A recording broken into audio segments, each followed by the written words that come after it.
Republicans are really having a rough go at things, especially now that they've been explicitly rejected by the GOP in Texas. This is a pretty big story, but it should be unsurprising considering how the right wing in America has really gone all in on their hatred and discrimination of the LGBTQ community. But maybe gay Republicans thought that it was limited to transgender individuals. They are sadly mistaken. It turns out that the right wing despises them as well. So the newly adopted platform of the Texas Republican Party now officially declares that homosexuality is an abnormal choice. And there was plenty of hate directly toward the trans community too.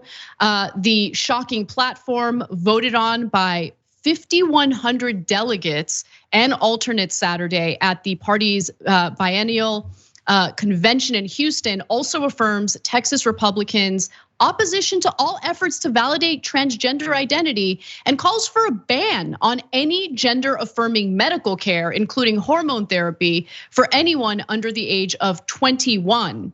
So I thought they were concerned about children having, operations and stuff. But no, it's not really about that. I mean, really, you can't make decisions about your own health and your own body as a transgender individual until you're 21. Yeah. So much for medical freedom, so much for parental rights too. Exactly. And I mean, they're going after parents who are actually good, loving parents who are accepting of their transgender children. I mean, but none of this surprises me. And the platform also supports the terrible and long debunked gay conversion therapy, which they call Reintegrative Therapy. Nice euphemism there. I want to give you a little screenshot of their platform that addresses this. They address counseling methods and they write, therapists, psychologists, and counselors licensed with the state of Texas shall not be forbidden or penalized by any licensing board for practicing reintegrative therapy or other counseling methods when counseling clients of any age with gender dysphoria or unwanted same-sex attraction. It's just, look into those gay conversion therapy clinics and the sexual abuse that took place within those clinics, the torture that was used against gay individuals, including electroshock therapy. I mean, the fact that the Texas Republicans have really leaned in on this tells you everything you need to know about them. They don't care about human lives. They don't care about this insanely high suicide rate among the transgender community, which is of course caused by this type of rhetoric, this type of political platform. They don't care about lives. The only time they purport to care about lives is when they want to essentially legislate and control women's uteruses. That's the only time they allege to care about human lives. But even in that regard, they don't really care about lives at all. As I've said multiple times in the show, it's all about accumulating political power. It's all about controlling and punishing women. And it doesn't matter how hypocritical they are. It doesn't matter how much they contradict themselves. They throw the red meat out to their Republican base and they eat it up. And this is what they do to galvanize their voters. It's incredibly depressing, but it's about time that the log cabin Republicans who were denied a booth at this event learn what the reality is of the party that they actively promote. Yeah, Dave Rubin might need to get that message as well, but he's not really, his financial benefits might go away if he chooses to think critically about the party that he now supports, and how much they hate gay people and trans people for that matter. When you talk about how suicides for trans kids and for gay kids increase with this kind of legislation and therapy that's being promoted, frankly, that's what the right wants. I think we need to be clear-eyed about that. They either don't want trans people and gay people, for more extreme Republicans, to exist, or they don't want to see them. They don't want to think about them, and they certainly don't want their kids to be that, right? They think that if they implement these policies, that their kids will be exactly perfect little narcissistic versions of themselves. That's really what this is. They are terrified, cowardly parents who are afraid to expose their kids to the world because they want their kids to be reflections of themselves. Frankly, the right wants you to be a bad parent, and they want to legislate it. And I also just keep thinking when I see this about the progress myth, right? Where liberals, traditional like neoliberal types really want to believe that the tide of history, the arc of history bends towards justice. I'm kind of butchering the quote, but you get what I'm saying. Yeah. And that's not true. It's not true. The reason that good things happen for disenfranchised groups and policies get implemented is because people fight for them. They fight for them. And you know what? The right is always fighting against that. And so right now we're seeing this with Roe v. Wade. You mentioned abortion there. No, the arc of history does not always bend towards justice, because right now a right is going to be snatched away from tens of millions of women in this country. And it's gonna happen like that because the right fought for it. The right fought for it. And the Democrats need to fight, and the left, I don't even want to talk about the Democrats, right? Like they're fairly useless unless you make them do something.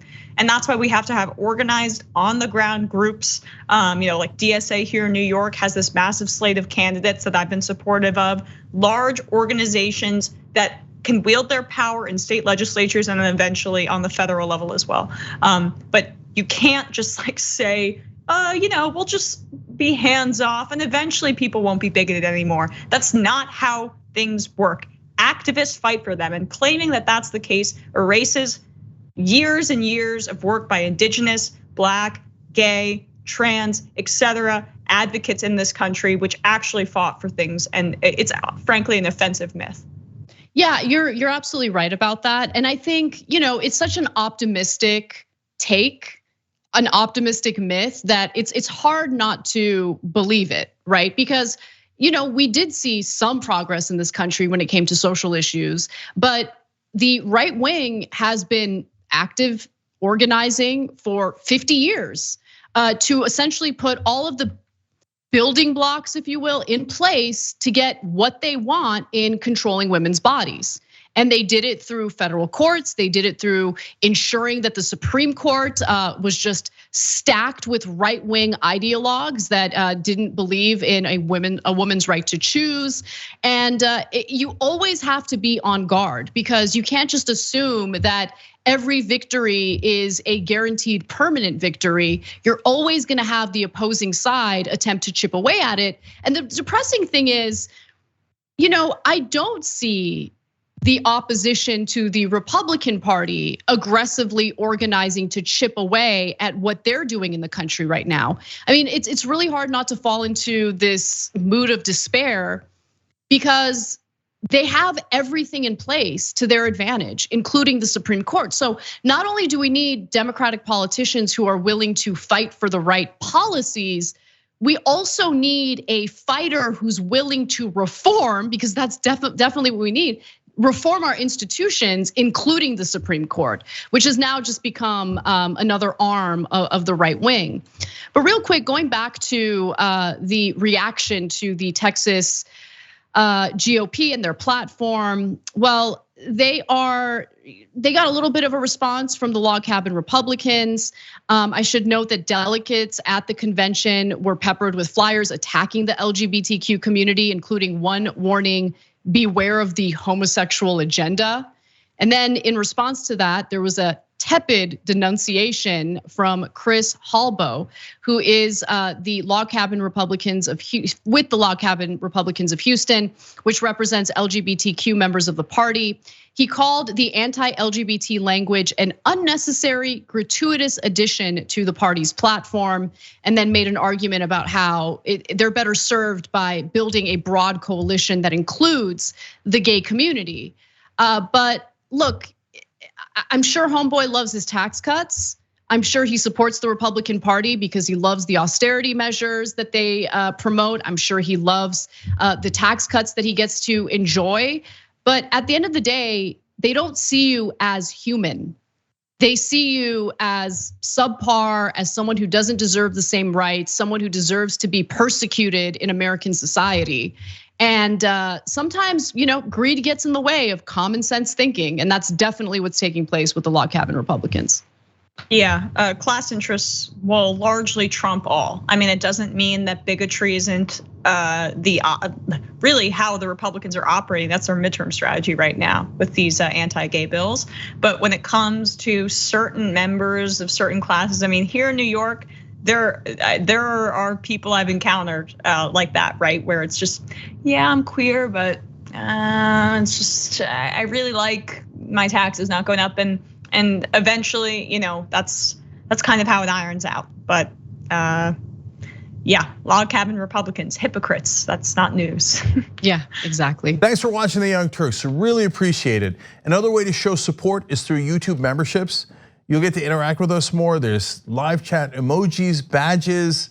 You've got emojis of me, Anna, John, JR. So those are super fun. But you also get playback of our exclusive member-only shows and specials right after they air.